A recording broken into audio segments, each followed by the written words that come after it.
দর্শক, কৃষক কলমি শাক নিয়ে এসছে। দেখুন কত সুন্দর মানের কলমি শাক। এই কাকা কিন্তু কলমি শাকই নিয়ে আসে বাজারে ঝুড়িতে করে। কাকা কত বলছে আজকে? 5 টাকা করে বেচছি কাকা। এই কলমি শাকগুলো আপনি কি চাষ করেন? চাষ করে, এই জন্য কিন্তু তিনি এই বাজারে কলমি শাক নিয়ে আসে। আমি তাকে অন্যান্য সবজি হাতে দেখি নাই, এই কলমি শাকগুলো নিয়ে আসে। কাকা কতটুকু আছে ক্ষেত আপনার? কতটুকু ক্ষেত আছে কলমি শাকের? 10 কাঠা।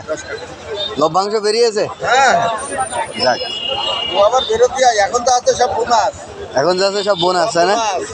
দর্শক, কলমি শাক চাষ করে কিন্তু তার লাভ কিন্তু বেরিয়ে গেছে, তিনি কিন্তু আমাদের বললো।